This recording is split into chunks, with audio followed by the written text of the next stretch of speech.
Welcome to the Evolve Beyond Limits podcast. I'm your host, Stacy Gissal. This podcast is dedicated to helping you create a life that sets your soul on fire. I believe that is truly possible for everybody, but you have to be willing to do a few things. You have to be willing to let go of your past conditioning. You have to be willing to break free from societal norms. And you have to be willing to get really curious about your life and how you can start to look at it differently. Each week, we will hear stories from people who have done exactly this. People who chose to disrupt the life path they were on, go against the grain, and share the lessons and perspective shifts they had to make along the way. Every episode is committed to not only inspiring you and connecting you with other amazing humans, but actually giving you the tools you need to use this information in your own life so that you continue to evolve and reconnect with your highest self. Are you ready? Let's have some fun. Welcome back to this week's episode of the Evolve Beyond Limits podcast. I am so excited to be sharing with you the first guy on the Evolve Beyond Limits podcast. I think it's so fun because Johnny comes in with a very unique perspective on a lot of different things.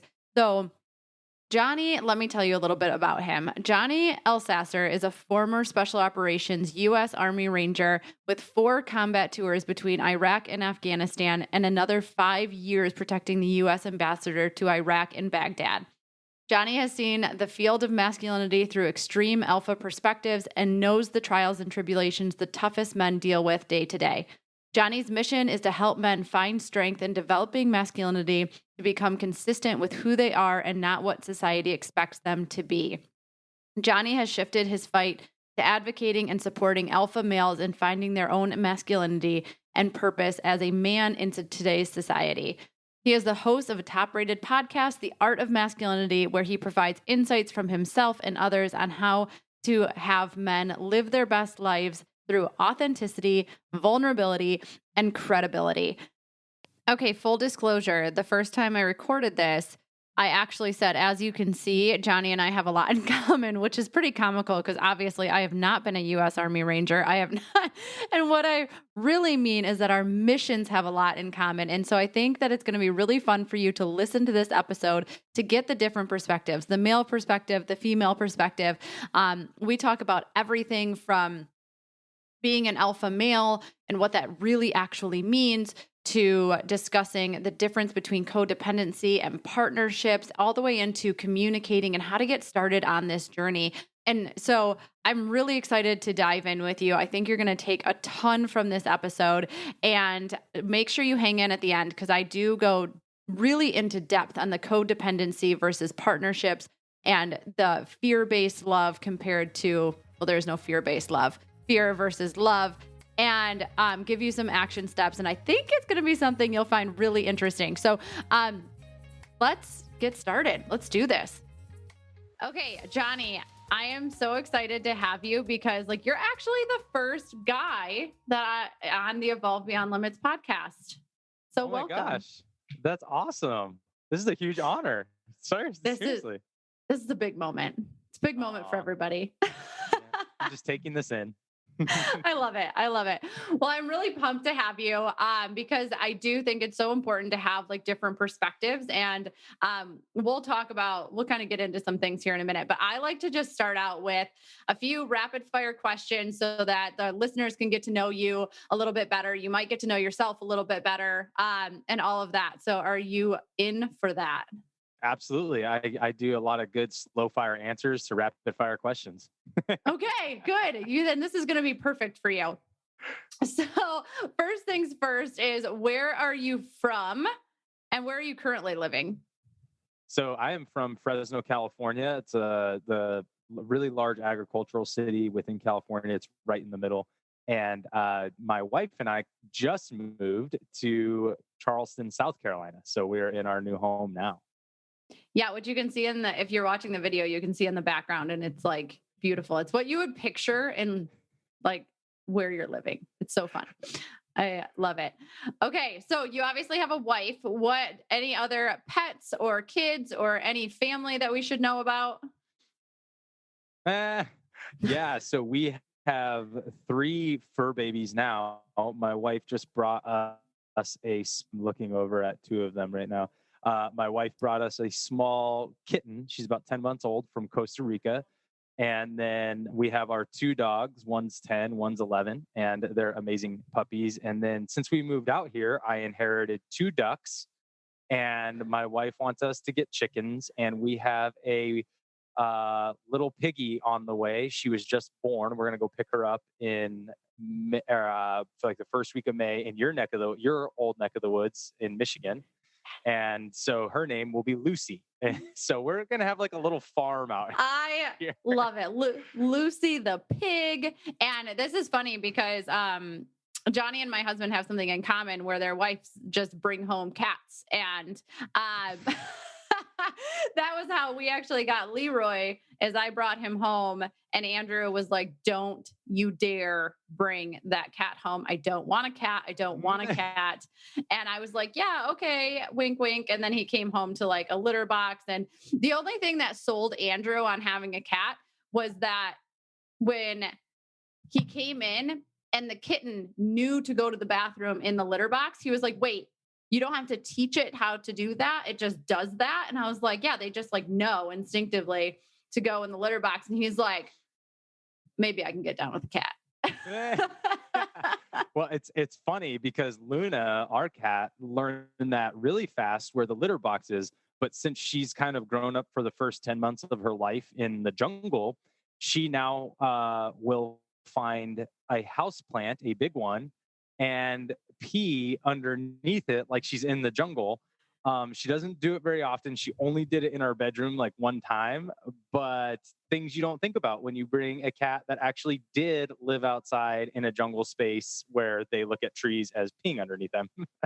Yeah, that's fair. I didn't like, luckily Leroy was 6 weeks old when I picked him up off the side of the road. So he didn't have those tendencies quite yet. So that's such a funny story. Luna and Leroy. I feel like they need to meet. Okay. Oh my gosh. All right. Where is your favorite place to travel? I actually just had this question the other day on a podcast as well, and I love this. I want to give two for different reasons. So if you'll permit me, I'll give two. My first one, I allow it. My first one is Australia. I absolutely love Australia. I spent a lot of time on the eastern coast of Australia and just absolutely fell in love with like Brisbane. And then I love Slovenia. It's a gorgeous, gorgeous country. It's like in the middle of a lot that's going on in Europe, some other beautiful places. It's centrally located to travel to those places, but it's this really beautiful area that not too many people know about. And it's just kind of slow paced, sleepy, but absolutely stunning, great food, actually really good wine, beautiful, beautiful place. So those are my two favorites. They both sound like places I need to go. You know what's funny is every time I ask this question, no one ever says anything in the United States. It's always like some other country, which maybe, like I'm sure we just take our country for granted sometimes, but that's so fun. I'll have to check those out. So on the same ish note, what is someplace you've always wanted to travel? Ooh, someplace I've always wanted to travel is definitely Ireland.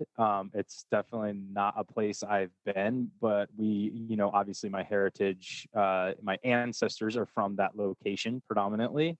And so I would absolutely love to go there one day and just experience it. Most of actually Braveheart, the movie, even though it was, took place in Scotland, was actually filmed in Ireland, majority of that movie. Absolutely beautiful country. And I just wish I could go and see it at some point because it's not densely populated and you can just still see a lot of the landscape for what it is. So good. I feel like I need to take you to trivia one night. Like you'll have like these like random facts. Like it's gonna be like, I wonder how many of these you will shoot at us. So now I know when that question gets asked, I'm like, that's a trick question. It wasn't there in Scotland. Yep. What is your favorite book?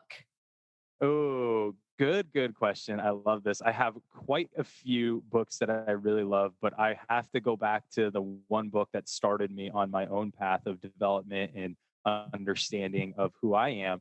And that was Excuses Be Gone by Dr. Wayne Dyer. Absolutely amazing book. I recommend it for anybody, but I really recommend it for men because the way that he writes, it's kind of like a slap in the face, but he does it in a way that's like not like challenging you to where you get offended. It's like a slap in the face of like, oh man, I really am doing those things, aren't I? Like that's kind of how he writes. It's amazing.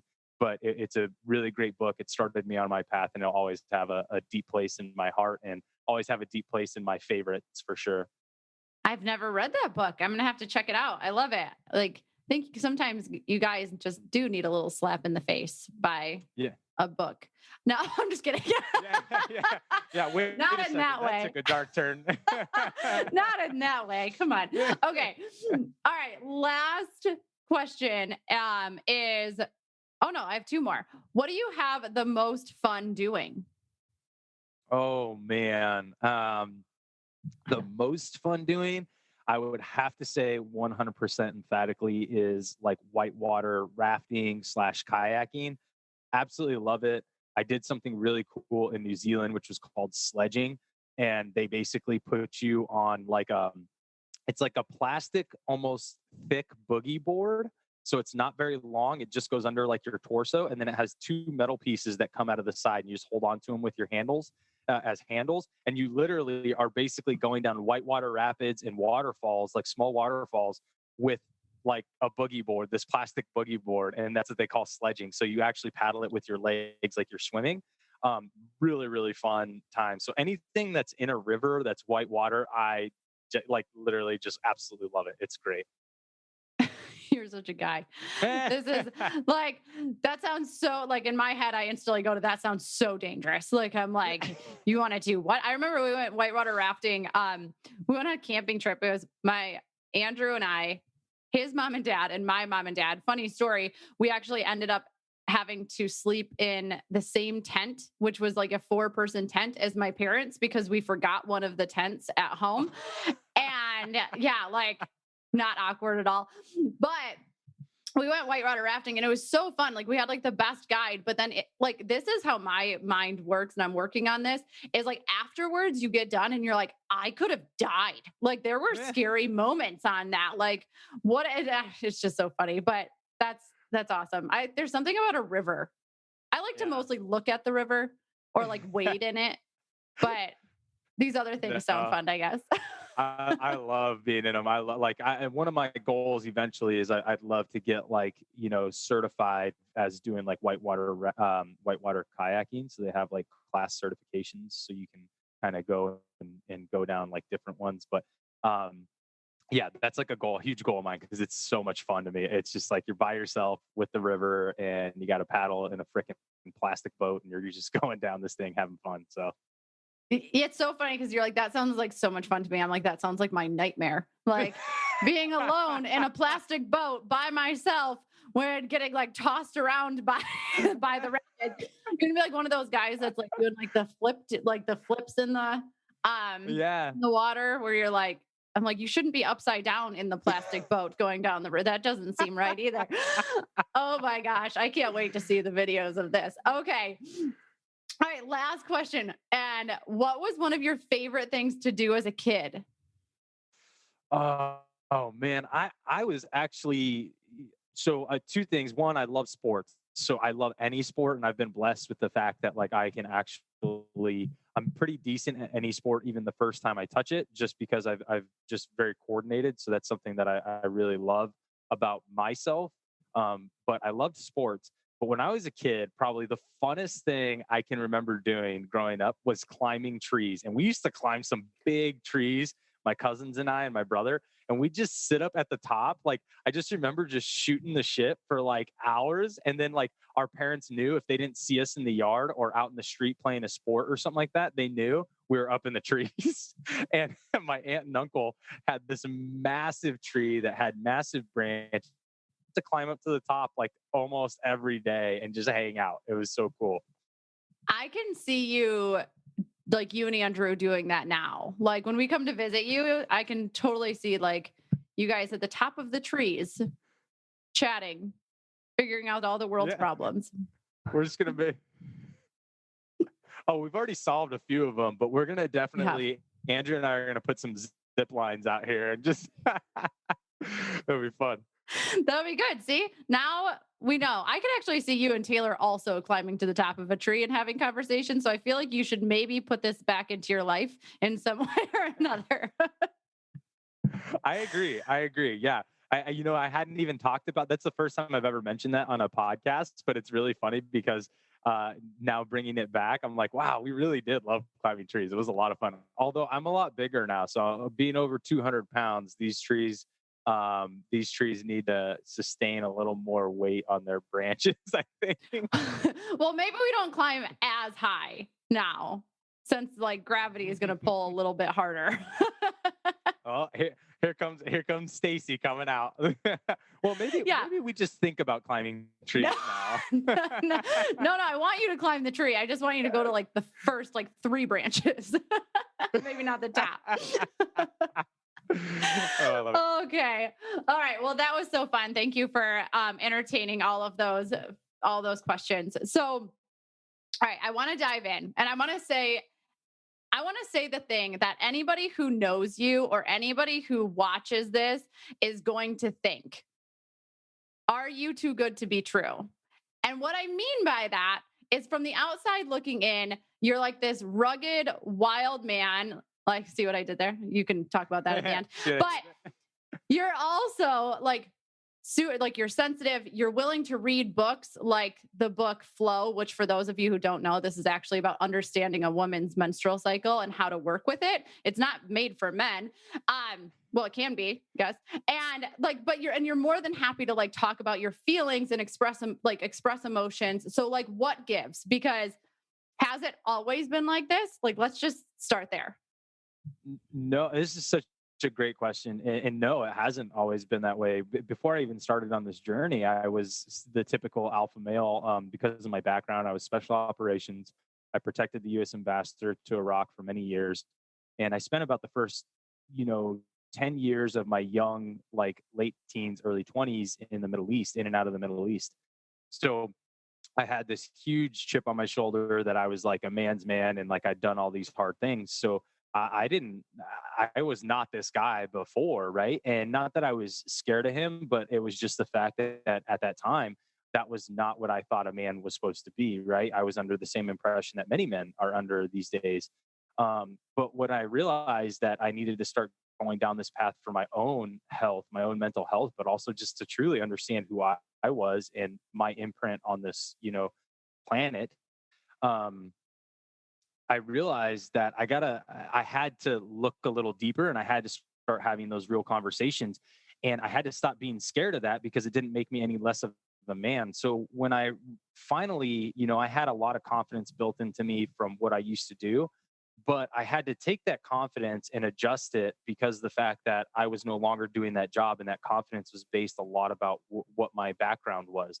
But now I've developed the confidence in just simply the man that I am. And it doesn't make me feel vulnerable or weak to have these types of conversations with anybody because I don't feel less than because I am confident with what I bring to the game. It's understanding that I'm capable of a lot and I'm confident in those capabilities and to be inquisitive too. Like it doesn't make me any less of a man to be inquisitive. So I didn't start here. I had to develop it. But as soon as I developed that confidence and I developed that comfort with who I was, that I was able to actually learn so much more because I was open to it. And then that made me understand a lot more. It boosted my intellect, my vocabulary. It boosted my emotional intelligence. It boosted everything that I had because I started being willing to learn and open to those types of teachings. So good. So, one thing do you feel like there is a difference between having almost like this, I don't want to call it a false confidence, but it's almost like a confidence that is it's an outward expression of confidence, right? Where versus like having like a true inner confidence of like, Mhm. do you feel like there's like a difference between those things? Oh, huge, huge. I think so many men, I think there's a couple issues here and two things that I'll talk about. One is the false alpha. Like there's a lot of people out there who want to pretend like they're really alpha males and they're not. And I don't, hey man, tough love's tough love, but you're not. And most of you guys that think you're an alpha, you're truly not. What happens is many men that want to sit there and push out this version of an alpha male and show people are actually really insecure men who have not made it through their boyhood past, right? And so a lot of these guys really when they try to exude that they're an alpha male and try to establish that in that external way that you're talking about, a lot of that is just protection for their insecurities. And that's their ego saying, you have to do this because if not, people are going to see through you and think that you're weak because he's not actually secure with who he is. So he actually truly has no internal confidence on who he is. Most of these men, and anybody that's triggered by this, go journal about it because that's where you need to start. My wife says that if you're triggered by it, go journal. Don't be mad at me. Be mad at the fact that you haven't done the work to say, wow, man, where am I and who am I as a man? And so, yes, there's that level of this externalization of confidence to make me show Stacy I'm confident. But true men who are confident don't have to do that. True men that are confident, when you said the way that you see me as a man in this world today, I do those things. I don't try to one up anybody. I love having conversations. I love asking questions, but I do that because the fact that I truly am confident internally and nothing really shakes me outside of that, because I'm not great at everything. I'm not perfect. And I know those things, but I'm confident in the person that I show up as and who I'm aligned with. So that's where a lot of guys get it wrong. The other thing is, the second part of that is, I think society has created a very false identification of what an alpha male is. I've rubbed shoulders with many alphas, true alphas in this world, and they are not what people think, and they are not what society has conditioned us to think what an alpha male is. Not even close. These guys tend to be very humble. They tend to be very they have humility. They're self-deprecating in a lot of ways, not out of arrogance, but they're self-deprecating in a way that just they're having fun, and they don't mind if a joke is on them.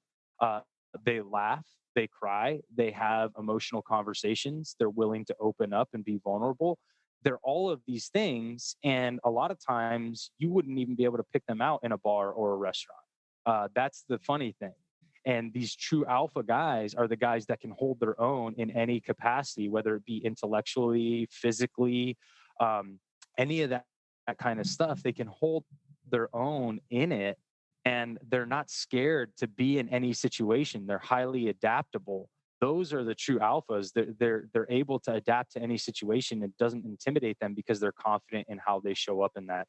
And you don't know them because they don't tell you that they are. You know them because of the fact that their energy, the way that they are really involved and present, the way that they don't have to promote themselves. Those are the guys, truly the alphas out there, that you wouldn't want to get in a physical altercation with them, and they're still the same guy that'll have a great vulnerable conversation with you. So those guys are out there. But that's the second part. I think society's created a false identification of what an alpha male is, for sure. Yeah, and I love all of that. And I will say that Johnny definitely puts himself in situations like, I don't know, 7 weeks ago in Atlanta, he hung out with, 4 women for an entire day. And so he puts himself into some scary situations that can go anywhere. But it's like it's just your presence makes it very fun and very enjoyable. And you don't there's never, you don't put that out there at all.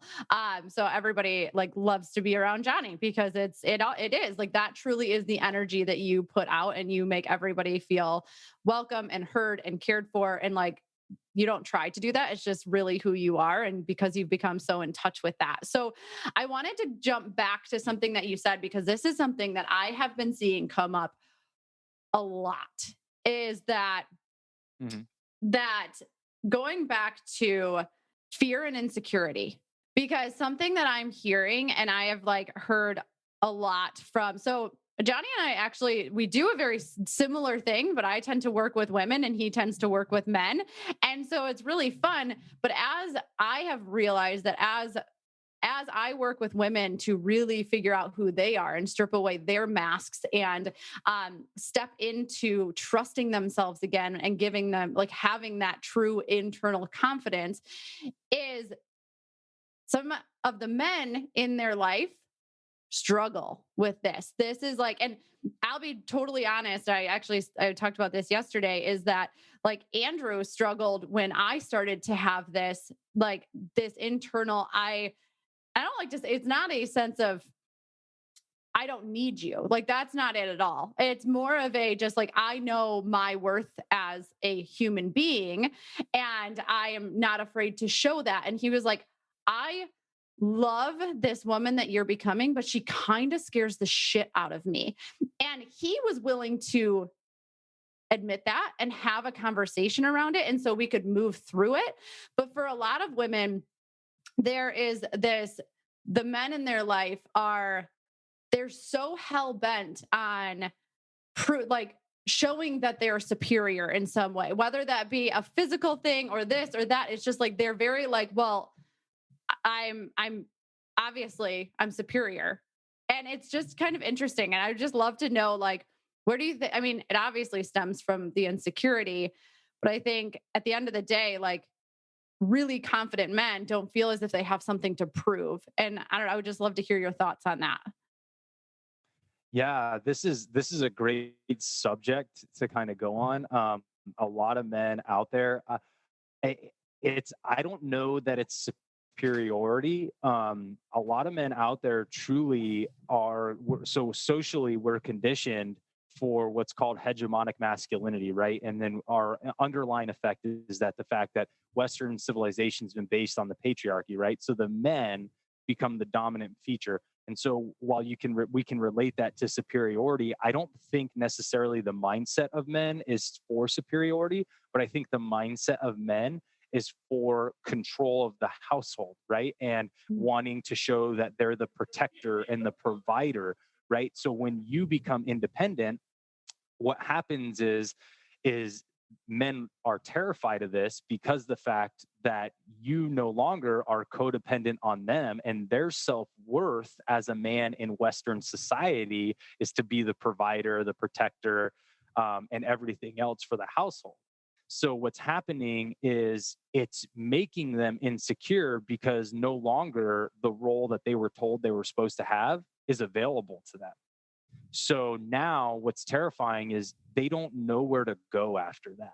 Like that's where when because they were codependent on you relying on them, right? That validated who they were as men.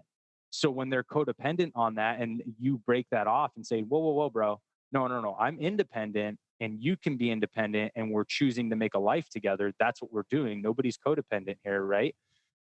They don't understand that because they don't know who they are independently anymore.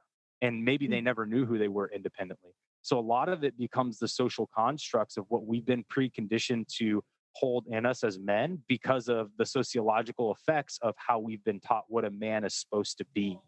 So, when you dive down deep into the sociology of things, you realize that wow, men were really conditioned from young ages. Our most malleable ages, where we're having all this stuff imprinted on our subconscious.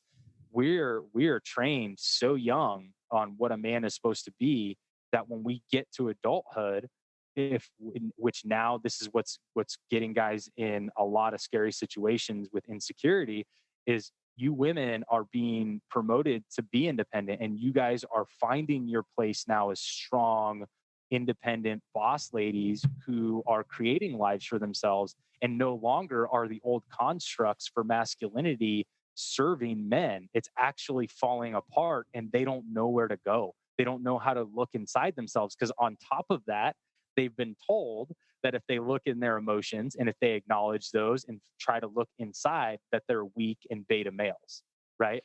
So now the one thing that would help them, they've already been preconditioned subconsciously to think is wrong. Mm.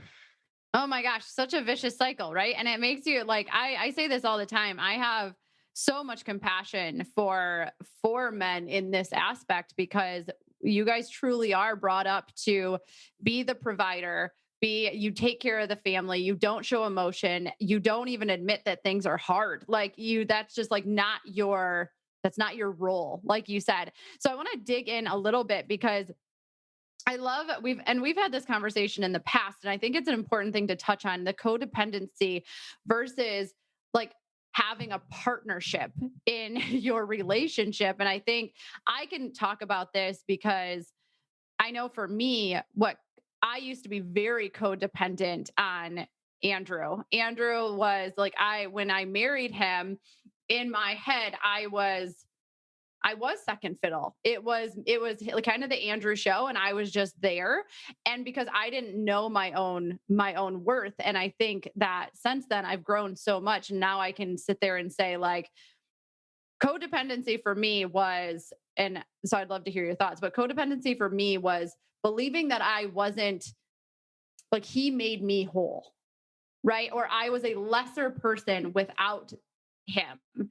And where codependency, and I mean, there's a lot of other things. I also counted on him for my happiness, right? Like if he left to go on a trip, it was like, well, you're choosing other things over me, which is not the case at all. And I understand that now, but that is what created this codependent relationship, which at the end of the day, like I couldn't stand on my own 2 feet, but I think that it kind of goes in both directions. So, yeah, I would just love to hear your thoughts on like how that type of relationship is just going to end up, it's going to be a struggle. It's great that like you're able to identify that. We even have a saying like it's okay to say, "Oh, this is my better half," right? And when people say this is my better half, they're saying that I'm only half of a person. So you've already said that you are not independent, and you've admitted codependency. And so for when we talk about this, like being half of a person without somebody else, or these, this codependency, the thing that we have to realize is that if you didn't find yourself before a relationship, that person is not going to make you whole. They're going to make you codependent, right? So like you need to know who you are before you get into a long-term relationship. And my wife and I are incredibly independent people. I've never been codependent because I'm just like, I've done so much on my life on my own that I don't want to ever, like, I know that I don't ever need to rely on anybody else because whatever situation I'm in, I will figure it out on my own, right? My wife and I are two very independent people who are choosing to create a life together. And we have what I like to say is healthy communication when it comes to situations that need a joint decision, right? But we don't ask permission for the things that we want to do or the things that we would like to do. We literally, like, when she's like, "Hey, I'm doing this, this, and this," and it has to do with her business, and she's going off and doing them. I'm like, "Great, like, cool. Like, let me just make sure, like, so I'm here so I can take care of the freaking animals." But like, other than that, it's I'll take it all on, honey. It's fine. yeah. Yeah, but vice versa. I'm like, "Babe, I got all these things lined up, and I got to do these things, and I plan these trips for business and for work." And there's no codependency there. I don't ask permission to do it because there's a level of trust with us that we know when there's something that needs to be brought up for a healthy communicative relationship, then we have that conversation. But there's no, like, the people who are out there, like the women and the men who are out there, and they're like, "Oh, I need to ask my wife if I can go hang out with the boys this weekend." That's codependency. So women like that are asking their husbands, say, or they tell their girlfriends, "Hey, I need to ask my husband if it's okay that I go get my nails done, have a girls' day today." Like, those things, asking permission, that becomes codependency for little things like that. That's not healthy for a relationship. I think the first thing that people need to realize is you have to be an individual and 100% in love with yourself before you get into a long-term relationship, or you will wind up in codependency. Be in love with who you are. Make sure you have your priorities set for what calibrates you, what resets you, the things that you enjoy to do, and don't give those up. And that's the thing is you make that known in the relationship, that there are certain things that you need to fill your cup so you can end up being a better partner in the relationship, because it helps you keep your individuality. And that's where I think everybody needs to start before they do anything. A lot of this, and I'll say one more thing, and then I'll let you jump in here. But like, for instance, I see parents, right? And the parents end up conforming their entire life around a child, right? And I've seen this, that becomes this very, very codependent, like, kind of negative family life.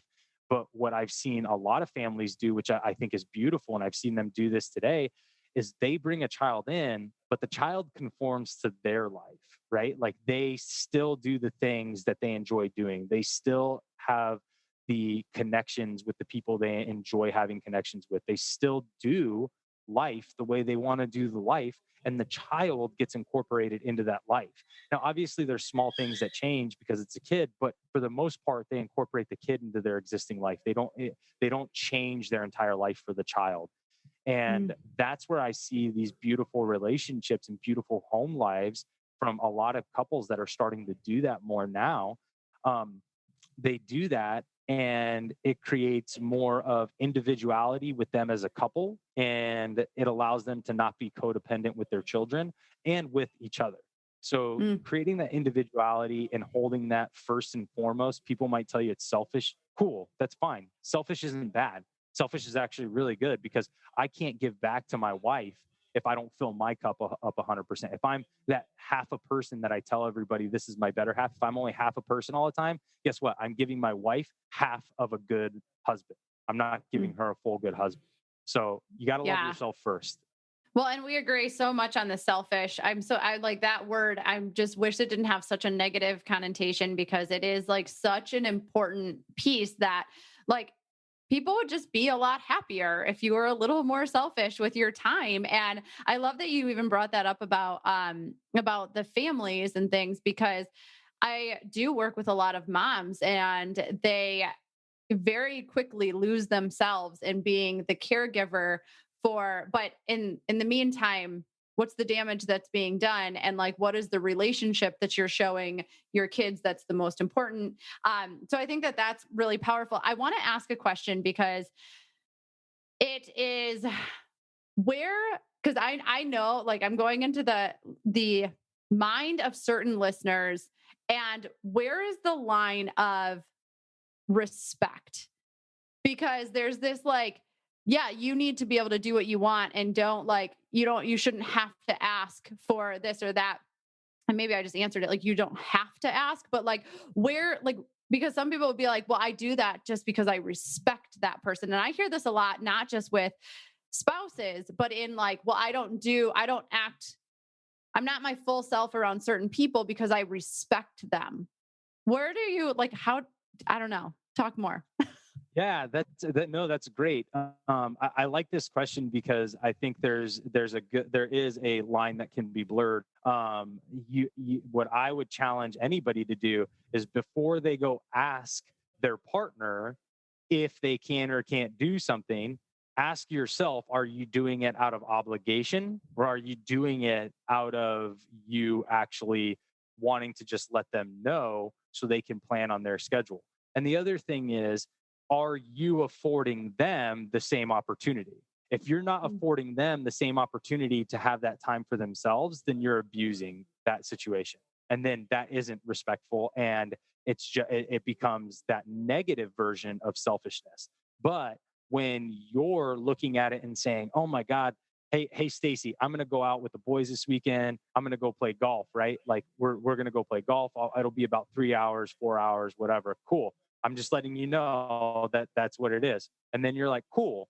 Hey, great, Johnny. I'm going to go out next week, and we're going to do a girls' night, and we're going to we're going to hang out at our friend's house, and we're doing this. Cool. You're letting me know, and there's no animosity there. It doesn't mean that I'm asking for permission. I'm letting you know, but there's mutual respect, because we're affording each other that time to get connected back with ourselves with whatever it is that we want to do, right? So it's allowing yourself to realize that if you're taking that time for yourself, you have to also allow the other person, and then also challenging yourself. Am I asking for permission, right?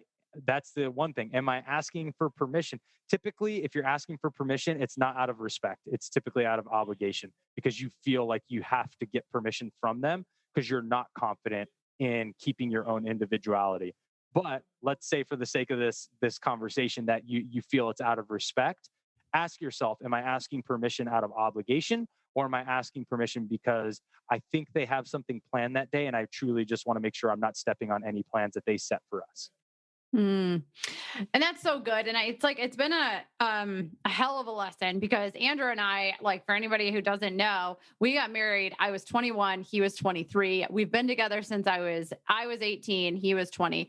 And so we essentially grew up together, right? And so this has been a really interesting dynamic for us to tackle because like we had to like grow through these things, right? And we've realized that the codependency is it never leads anywhere good, right? And that was like we had to create a partnership. And the partnership to us is just like you said, it is we are two individuals that have individual goals as well as goals together that choose to do life together. Like, but if he leaves or if something happens or God forbid, like we're going to be okay because we are that stable in who we are. I think the conversation that Andrew and I have had, and this is probably something I just want to touch on, is a lot of that codependency, and you may be able to recognize this if in your relationship it's driven by fear. It's driven by this fear that they're going to leave or that you are like there if that person grows too much or too fast in your eyes, like you almost you want to try to like pull them back or stunt them because you're afraid they're going to outgrow you or your values are going to start to separate or anything like that. So it's just kind of it's definitely been, that's where I tend to notice it a lot is in relationships very quickly fear can play a huge role into that. Uh, so if that's is a big issue for people in general, let alone just men, but fear of abandonment is a huge thing. A lot of time that comes from childhood trauma. And then fear of just unworthiness and understanding your capabilities. People, this is where that commonality of thinking you're half a person without the other person. This is where you've never, not you, but I mean the people that are feeling that way, it's where they never found their individuality. I had a question asked to me one time and on a podcast, and they said, well, if you say your wife and you weren't together tomorrow, would you be fine? And I said, well, I'd hate to imagine that situation because I do love her with all my heart, but I would be completely okay. Like I wouldn't have like, and I know and vice versa. I know she'd be 100% okay. Like, and that's not saying that we have any different form of love between one another that any other couple does. It's just the simple fact that we are still independent people. And that if I didn't have her, it would suck at this point because I truly just love her with all my heart. But I'd be perfectly fine. I'd be perfectly fine being a human being on this planet, living the life I wanted to live outside of my marriage because of the fact that we are still independent people and we've always held that. And so that's where that insecurity comes in, though, that fear of abandonment, that fear of being alone, that fear of unworthiness is where a lot of people, they don't feel worthy to experience a successful life on their own because they're not taught that. And they're not taught that there's no limitations for any of us. Our only limitations are the ones that we put on ourselves through our own mind. And a lot of that's been imprinted subconsciously on us. And if we don't really review that and say, wow, I can break through these limitations. I am not my father. I am not my grandfather. I am not my mother. I'm not my grandmother. Like if as long as you realize you are not those people, you're not preconditioned by them. You're not preconditioned by their own limitations or by their societal influences during their generation. You are you, and anything you want to do and anything that you think that you can do, it's your limitations are literally only set by your own mind. So that's where a lot of this comes in. Well, and I that's so important because it's like this is such an interesting aspect too, is like the first 6 years ish of our life, all we can do, we're little sponges and all we do is soak in what we see. Like we don't have the capability to really decipher like, is that for me? Is that not for me? Is this how it should, like, I want to do it. We just soak in whatever is being shown to us. And then the crazy thing about us, like our brains, is that we have a confirmation bias. So now the next 6 to 7 years of our life, all you do is you seek out things that are going to confirm what you already know. And then it's like the next 7 years, it's so imprinted in you that that becomes your belief systems. It becomes everything about you. And the crazy part about this, and like you said, the unworthiness, all of that, like most of that was placed on you before you had a chance to say, no, that's not for me. I don't agree to that one. I don't subscribe to that one. That's not going to help me in the future, which is why it's so important to be able to take a step back and say, okay, hold on. Is my life where I want it to be? Are my relationships what I want them to be? Is there something different? And the only way for you to create something different in your life is to be able to pull back and start to strip away a lot of that conditioning that was placed on you, which I know is what you and I are so passionate of helping people do, is just like, we want you to become like, get back to who you really are. You don't have to change. You just have to know who you actually are. And we lose that very early on in life. So it's just a process, and a fun process of getting back to that person and kind of letting go of a lot of the things that you were talking about. So now we have to talk about like, how do you start? Like if a guy is listening to this, um, or there's a woman listening to this, because I know again, women tend to get on this like personal growth journey, and then they're like, hey, I would like you to come along with me. But let's just talk to the guys. If there's a guy out there that's like, oh man, this is like resonating hard, like, but how do I get started? Like, what do I do? Yeah, this is where I found this is where a lot of my passion is. There's so many guys out there that probably do want to get started, and they're kind of being left in the winds because the fact is that there's so many great men doing great men's development work out there. The problem is they're so sometimes high level that when you're stepping foot into this to start off, you just guys just don't understand even the language yet. So the vocabulary is not even there. So they don't understand like where step one is. These guys are trying to get into step one, and the guys they're talking to are at 12 and 15, and they're speaking at 12 and 15. And you're like, man, and so this is where a lot of guys I feel like maybe get deterred as well. So this is really my passion, is actually getting guys, because I am such a basic person. I'm a simpleton, and I need 1, 2, and 3. Like I need steps. I need tactical steps, right? So for guys, the biggest thing is, the first thing you have to realize is that it is okay to actually want to put time into learning you. Like that is okay. Like you have to know that. The second thing is, take that stupid egocentric chip off your shoulder and realize you are no better than anybody else, no matter where you sit in life. I have talked to, I have been part of the most elite units in United States military. I have talked to some of the most elite business moguls and professional athletes out there. And guess what? They're no different from you. Take your stupid chip off your shoulder. Don't think you're some bad dude out there, because you're not. Someone is always better, right?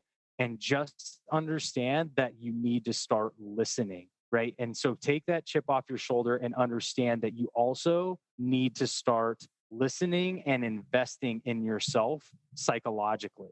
And the actionable step here for guys is to now start thinking about your past, or start thinking about your current mindset of what you think a man is. So a lot of that, like you said, was written from our past. So you're going to be thinking about what was given to you.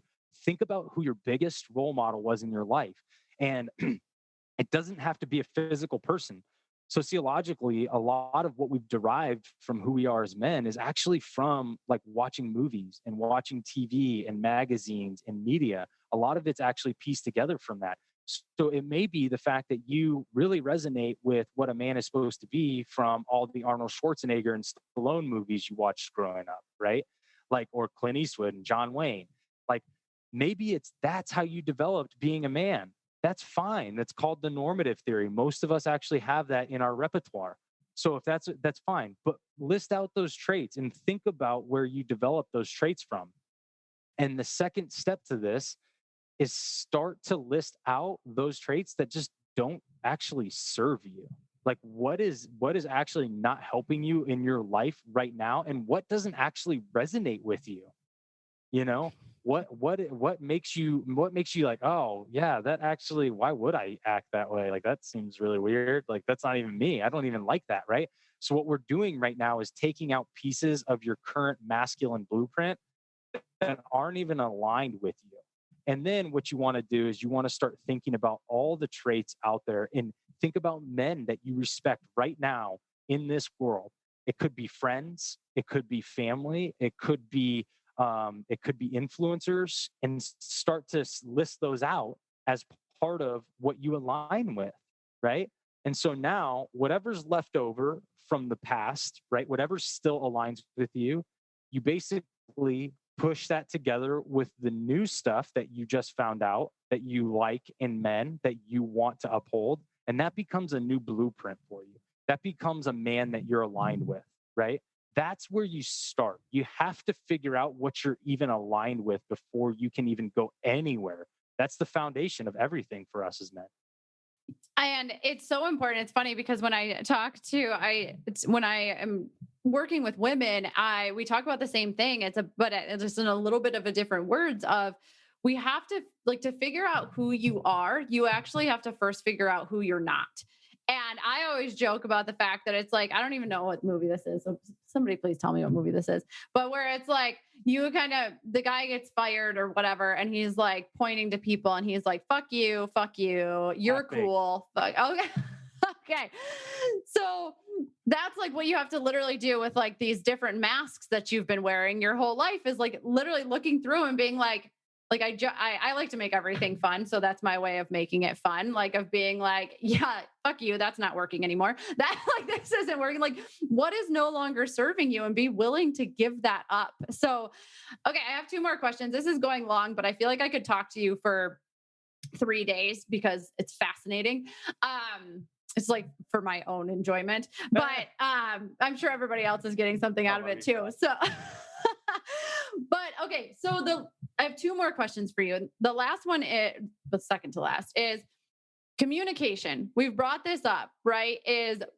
This is one of the biggest problems in relationships, I would say, but like women, I think we're natural communicators, not in a good way. Trust me, I teach a lot of, like it took me, Andrew's actually a better communicator than I am. I've learned so many things from him, but it's like superficial stuff. I feel like it's very easy for you guys to communicate, but then when it gets into like a little bit of vulnerability, how do you, like, what can we do as women to open up the space for you to actually talk about your feelings, if that's something that is new to your relationship, and like actually talk about things that are deeper than just simply like, what groceries do we need?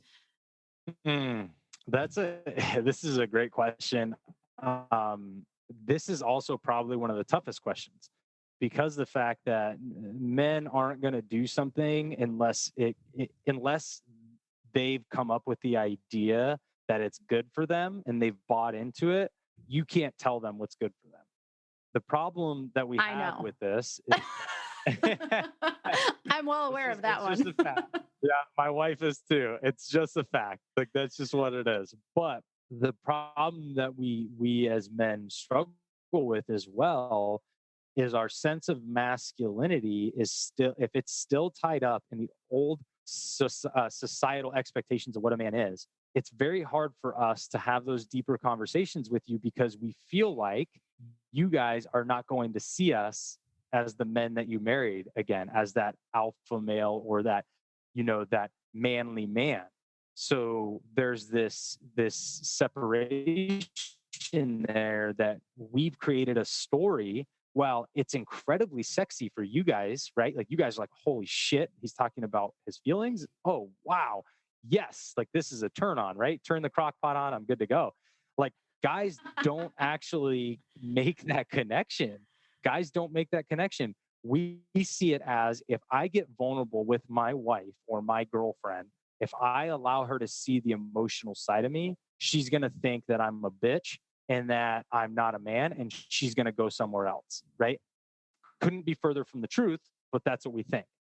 So for women to open that space up, the best way to do it is when something comes up, maybe even something very small, like don't start big, but when something comes up, like just ask, how did that make you feel? Like that really made me feel this way. How did that make you feel?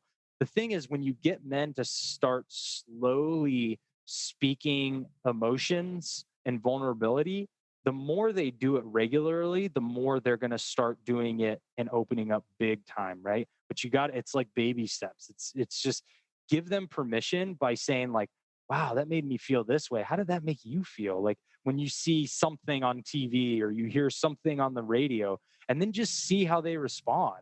And most of the time, if it's something small, they'll respond honestly, right?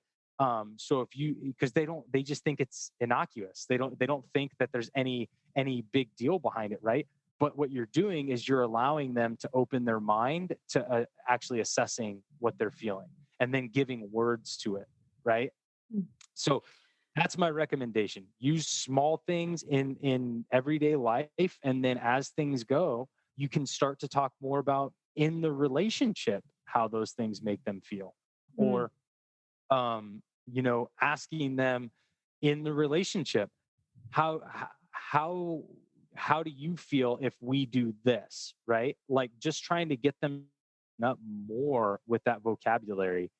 So that's where ladies, you got to start. It's baby steps. So don't start with don't start with the hard things. Like we want to like go all in, right? We're like, yes. What do you think? Like now that we've talked about one thing, we're like, what do you think the purpose of life is? Like, just don't go in with that. But something that I have learned too, and this just might be a little bit because it's such good advice, is that something I've learned is to shut the fuck up. So like, I say that because we like as women, we're talkers, right? And we like to we don't like dead space. We don't like, but with men, what I've learned is when I ask Andrew a question, and I let him answer, and then I don't say anything right away. Like I don't come in with my 2 cents, or I don't like leave that empty space for a second, and he'll continue. And I'm like, oh, okay, there's more to be said. Like don't interrupt them. Don't like give them a second to like process. Because we just process faster. Like Andrew can never keep up with me. He's like, what conversation are we on? I'm like, I don't even know anymore. But seriously, like I joke, but it's serious. Like you have to shut up. Let them talk. Like let them be there. And then I don't know if you would agree with this or not. So I'd love to hear. But something that is always, and you guys, you have to experiment with everything in your own life and see what actually works for you, what works for your relationship. Johnny and I can sit here and tell you what works for us, but like you have to experiment and figure out what works for you. So something that works in Andrew and I's relationship is that. And I think I actually got this probably advice from Johnny is like, praise them.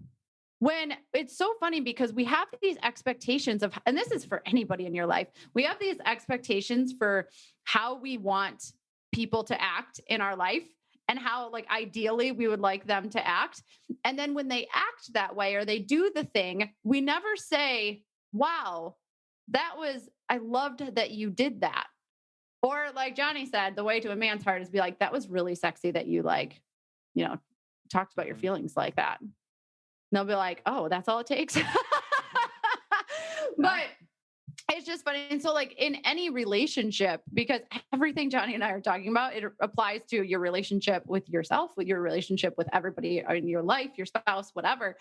But if somebody does something that really does make you happy or makes you feel more connected to them or gives you like whatever it is, like you have to tell them that and give them permission to do it again. But we're like, oh my gosh, that was amazing. And if we just think it and don't say it out loud, why would they continue to do it? Right? Like, so that was just a little tidbit. No, it's great information, and that's a great technique. Guys, at the end of the day, guys want to feel loved and they want to feel like their spouse is attracted to them, right? So like whether they say that to you, they all want it. It's exactly why they're on the hunt for women. Like that's why, all these things, it's because they want to be validated in somebody else's eyes because they want to be loved, right? So tell them the things if you ask them to do something or you see something that you love that they're doing and you want to reinforce that kind of behavior, give them that positive affirmation, whether it's, oh my God, I really love that. Or like you said, oh my God, that was freaking hot. Like I wanted to jump your bones when you were sitting on the couch reading that book. Like that was really cool, but you just look so cute. I didn't, right? Like, so it's just like giving them that information, but being genuine about it, because the guys are going to make stories up in the head. Oh, she's just saying that because she loves me, whatever. Like that's my wife. Like, but then slowly it's going to be like, oh no, she really thinks that that's attractive. Like, oh, okay, this is going somewhere. Oh yeah, like maybe this will turn into something else, right? Like, and so it's not baiting them playing with sex, but it's giving them positive affirmations to help them register the fact that you think that they're hot still and that you are attracted to them and you're still in love with them. They want all of those things, whether they say it or not. So give that to them for the things that you really appreciate that they're doing on their journey. Yeah, because I mean, at the end of the day, that's all we want too, right? As women, all we want is to feel loved and know that we're wanted. And actually, I had a dream the other day that Andrew wouldn't have sex with me. I was so mad, like in the dream. It was just a dream. I don't know why that was my dream. I probably have to look that up. But but it's like that's all we want too. And so you have to give what you want, right? Like I know, like things just take a weird turn on this podcast. But anyways, okay, so last question, because this has been so good, is and I love to end with this question because we're all on a journey, right? And if we were perfect or we didn't have anything to learn, we wouldn't be here any longer. So, what is a lesson you feel like you're in the middle of learning right now? Oh man, this is a big one for me right now. It keeps showing up, but it's releasing control of kind of everything. So I being from special operations, like when we planned a mission, I not only planned a mission, but I planned 4 different alternatives to that mission, right? So if something went wrong, I could go to alternative B, and then if something went wrong from that, alternative C, and then D, right? Like so you were practicing fail safes. So there was all of this, there was never out of control because you were like, oh, if something goes wrong, I have 3 other plans that I can go to, right? But in life right now, and especially with business, I don't have that ability right now. And I see this constantly coming up in my life is that, brother, you don't have the ability to control the situation. You need to learn to sit and receive whatever the universe is bringing to you. Like you have to accept the fact that you're doing what you're doing to the best of your capabilities, and whatever's going to come is going to come because no one's going to die. You're just living life at this point, and what you're doing is that you just need to experience the feelings and you need to experience what's happening, learn from it, and then let whatever's going to take form around you in whatever form it's going to take. You can't predict it, you can't control it. And that's what I'm learning right now. It's been a very big lesson for me for probably the last year.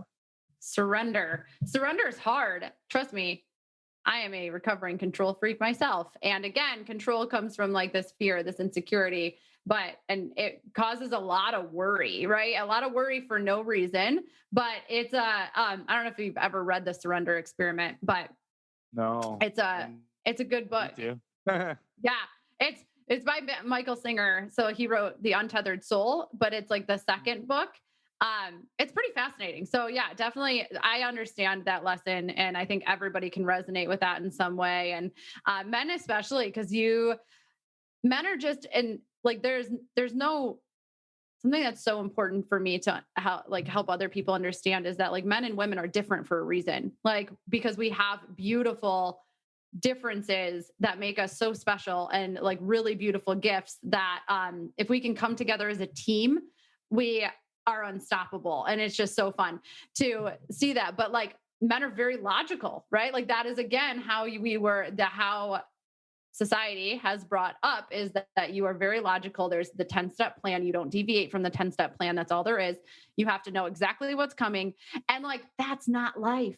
Like, we can never know exactly what's coming. I want you to think back in your life and ask yourself, when is the last time something turned out exactly as I thought it was going to? Because it doesn't happen, right? So it's so good. And we're all here just learning the lesson probably right alongside of you. So thank you for sharing that.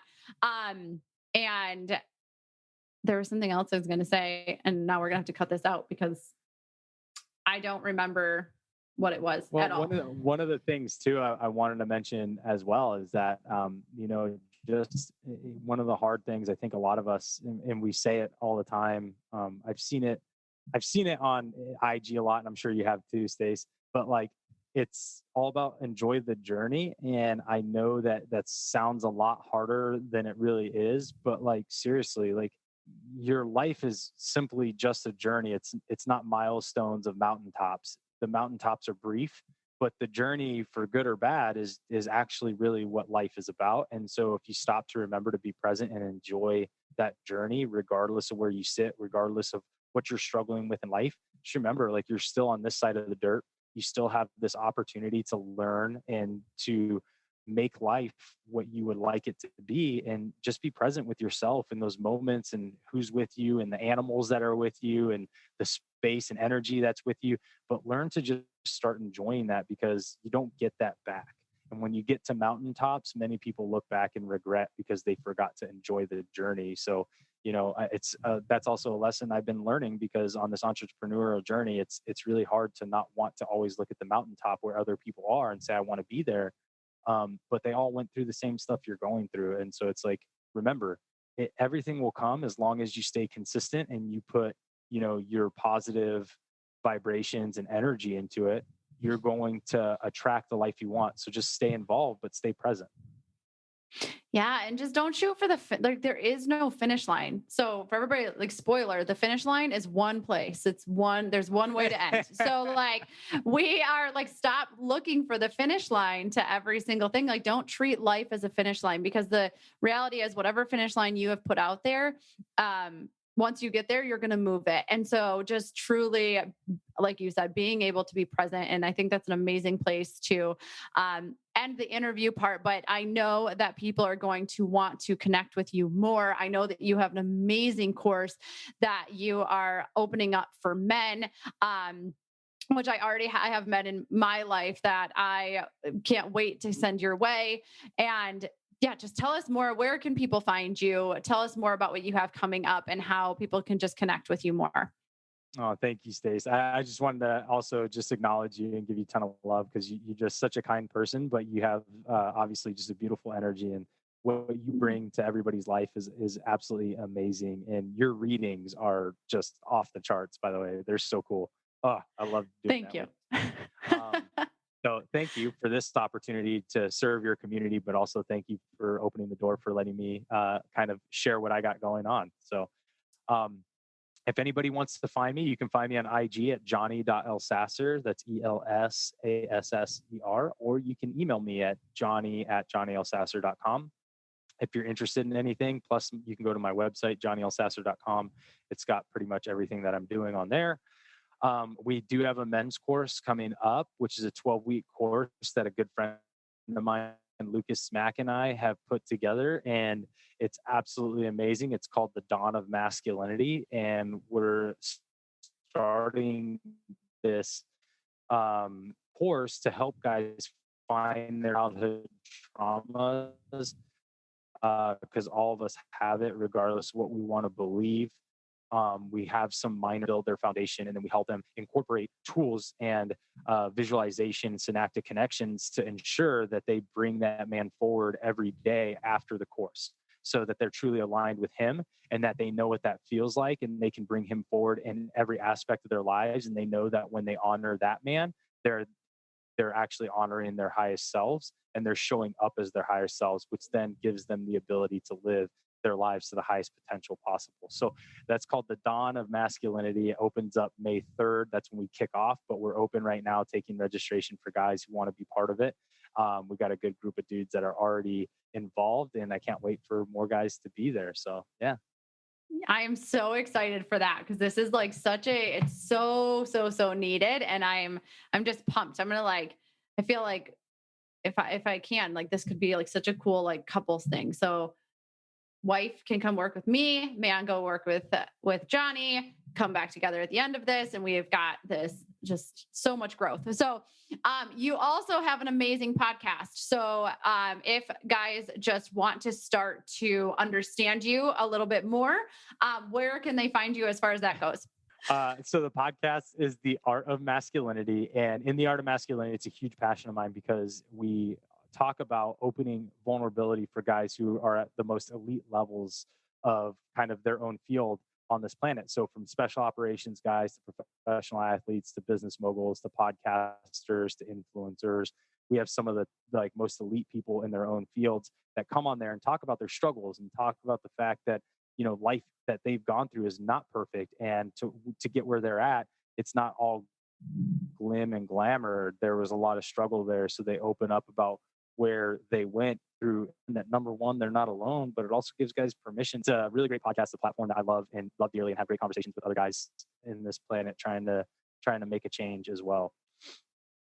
So good. Well, Johnny, thank you so much. Thank you for coming on. I'm so beyond grateful for you and just to know you and have you in my life, because I truly believe that you challenge me and help make me a better person each day. So thank you for coming on and just sharing your wisdom and your story with with my audience, and yeah, just being you. No, thank you, girl. I appreciate you, and everything is right back at you. I love having you in my life, and you definitely bring out some great things in me and help me learn every day as well. So I appreciate you. Aw, thank you.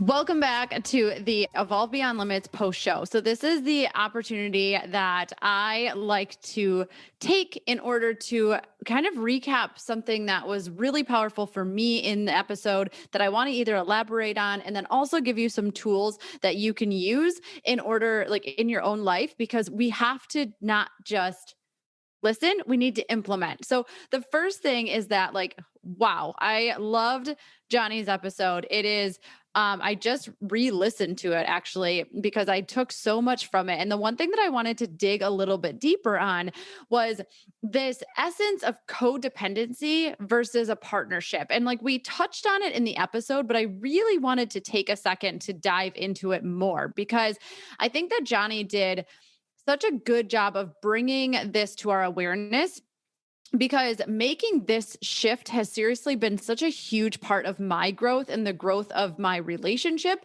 and honestly, it's still something that we work on, but I want to touch on it. So codependency. When I think of codependency, for me, codependency is really, you tend to count on the other person for your happiness. And I said that in the episode, but one thing that I want to bring up is that it's not only your happiness. You may also believe that they are responsible for your misery or your suffering as well. And so it's not just, it's really that they're responsible for making you feel a certain way, right? And you might count on them to make all decisions for you as well. And like you might struggle to make decisions. And so you just hand it off to them so that they can make the decision because you assume that they're going to do maybe a better job than you. So that is something that can come with codependency.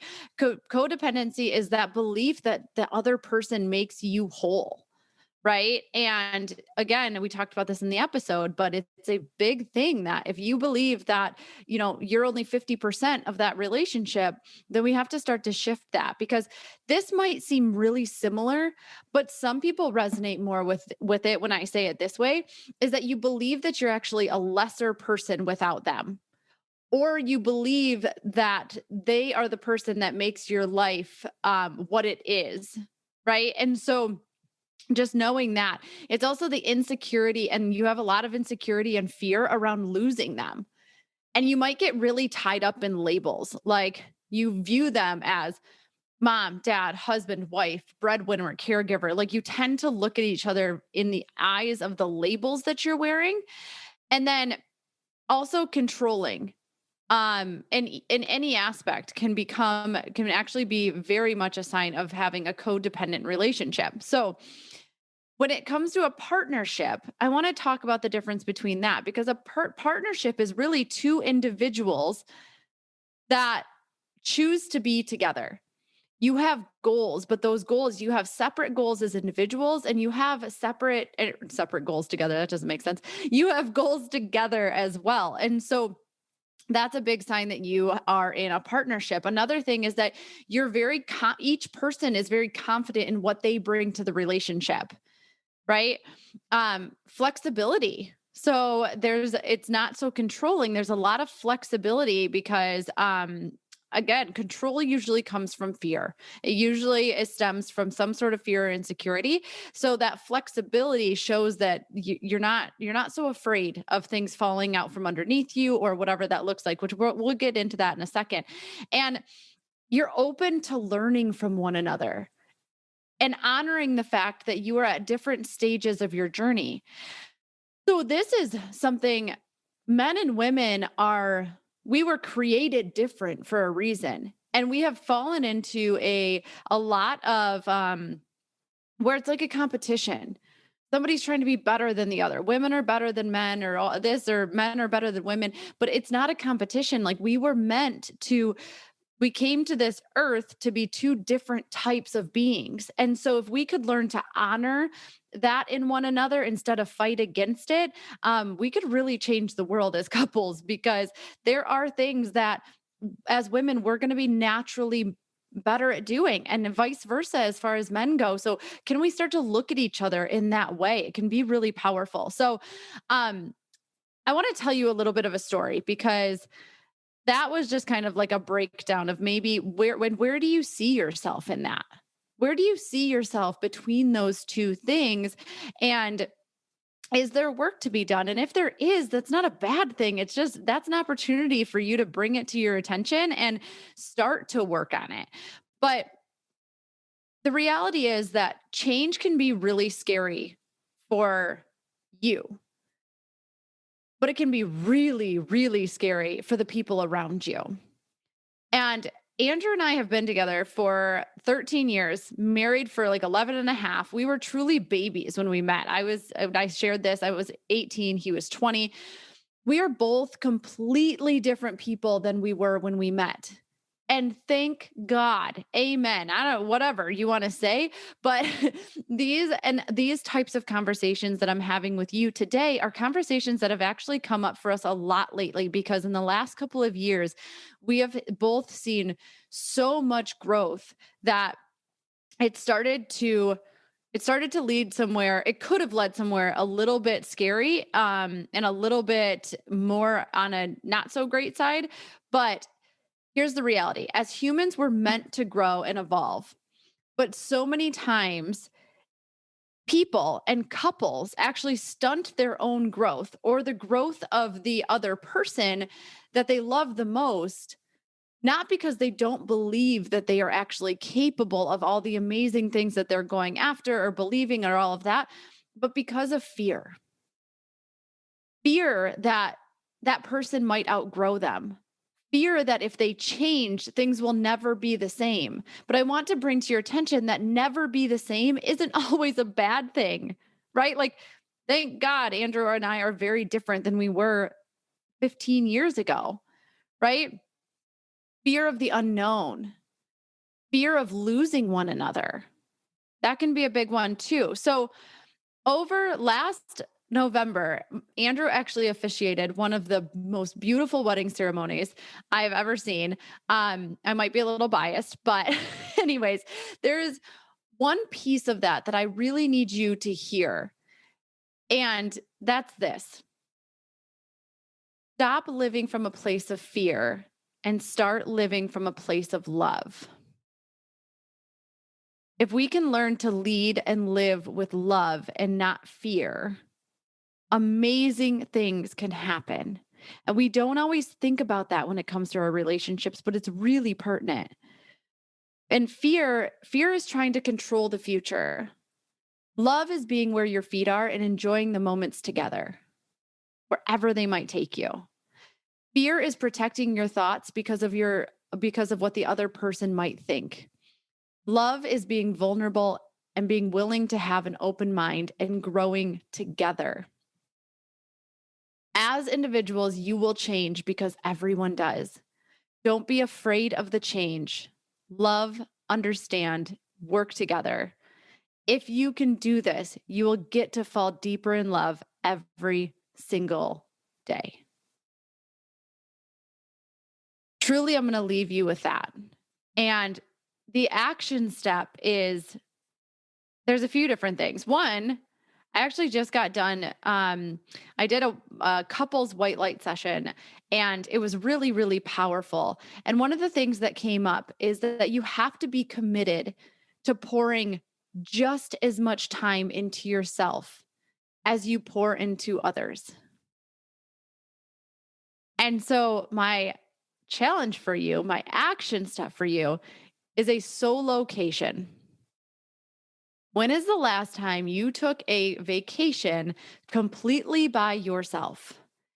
And the reason that I'm bringing this up is because I did this about a year and a half ago now, and it was one of the most life-changing experiences of my life. I didn't go far. Honestly, I went to my parents. They own, Andrew's parents, they have a boat on Lake Michigan. And I asked, it was about 2 hours away, and I asked if I could come stay there for 2 days. That's it, 2 days. But I left, and it was one of the most, again, life-changing moments for me because that time alone allowed me to sort and process and really come up with some of that individuality that I was looking for. And it can just be a super powerful experience. I'm not going to tell you all about my experience because I want you to experience it for yourself. How are you going to make time? How are you going to make time to get away, disconnect, be by yourself for a couple days and start to really reconnect with your needs, your wants without anybody else's timeline, anybody else's energy, any of that? Try it out. I want to hear all about it. So if you can, just take a moment. It really, truly means the world to rate and review the podcast. It means so much to me. And it's also an opportunity for you to win the Nintendo Switch. But besides that, I want to hear from you. So text me at 248-206-3431. Fill me in with whatever your biggest takeaway was. Tag myself and Johnny on Instagram. What did you learn from this episode? We want to know. We want to hear it. And share this with one friend who you think might get something out of it. And maybe, your significant other might want to hear this so you can open up some of those conversations. So until next time, remember that this is one of my favorite quotes. There's nothing about a caterpillar that makes you believe it will become a butterfly. It's by R. Buckminster Fuller. And so take that with you, hold on to that, keep loving, keep evolving, because you never know where you might end up.